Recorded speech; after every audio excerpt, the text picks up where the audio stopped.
بسم اللہ الرحمن الرحیم۔ میں ہوں محمد ضیاء الحق اور آپ دیکھ رہے ہیں F S media network. خبر شامل کرتے ہیں میرپور آزاد کشمیر سے۔ سابق وزیر اسپورٹس، یوتھ اینڈ کلچر اور مرکزی رہنما مسلم لیگ نون آزاد جموں و کشمیر چودھری محمد سعید نے کہا ہے کہ 14 اگست پاکستان کا 77واں جشن آزادی پوری پاکستانی و کشمیری قوم کو مبارک ہو۔ جشن آزادی تجدید عہد کا دن ہے کہ پاکستان جن مقاصد کے لیے بنایا گیا تھا، اس خواب کی تکمیل کے لیے کسی بھی جانی و مالی قربانی سے دریغ نہیں کیا جائے گا۔ پاکستان دنیا بھر میں امت مسلمہ کی امنگوں کا محور و مرکز ہے اور کشمیریوں کی آزادی کا ضامن ہے۔ کشمیری پاکستان کو مضبوط، مستحکم اور ترقی یافتہ ممالک کی صف میں دیکھنے کے خواہشمند ہیں۔ کشمیری اور پاکستانی ازل سے جن لازوال اور خونی رشتوں میں بندھے ہوئے ہیں، وہ ابد تک قائم رہیں گے۔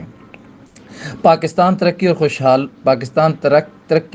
اور خوشحال ہوگا تو اس سے تحریک آزادی کشمیر کی کامیابی کی راہیں ہموار ہوں گی۔ ان خیالات کا اظہار انہوں نے پاکستان کے 77ویں یوم آزادی کے موقع پر مسلم لیگ نون سٹی میرپور کے زیر اہتمام منعقدہ تقریب سے خطاب کرتے ہوئے کیا۔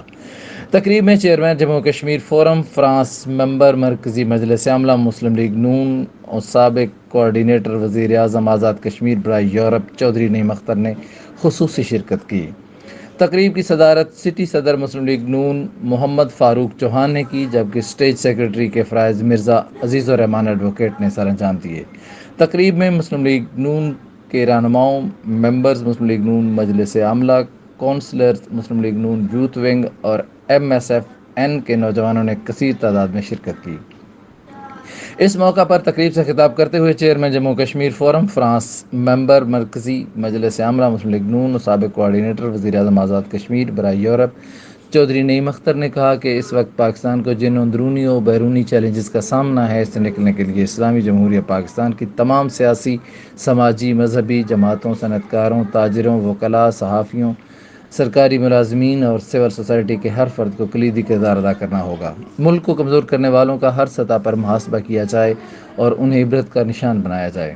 پاکستان کی تمام سیاسی قیادت کو اپنے سیاسی مفادات سے بالاتر ہو کر ریاستی مفادات کو ترجیح دی جائے اور ملک میں اتحاد و یکجہتی کا عملی مظاہرہ کیا جائے۔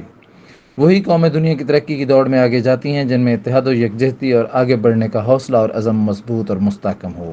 انہوں نے کہا کہ مسلح افواج پاکستان نے ہمیشہ پاکستان کو دفاعی لحاظ سے مضبوط کیا اور جب بھی دشمن نے پاکستان کی طرف میلی آنکھ سے دیکھا تو اسے نشان عبرت بنایا۔ ہم شہدائے پاکستان اور شہدائے مسلح افواج پاکستان کی قربانیوں کو خراج عقیدت پیش کرتے ہیں اور اس عزم کا اظہار کرتے ہیں کہ وطن عزیز کے استحکام، دفاع، سلامتی اور ترقی کے لیے کسی قربانی سے دریغ نہیں کیا جائے گا۔ سبسکرائب کیجئے F S media network اور دیکھتے رہیے تازہ ترین تبصرے اور خبریں۔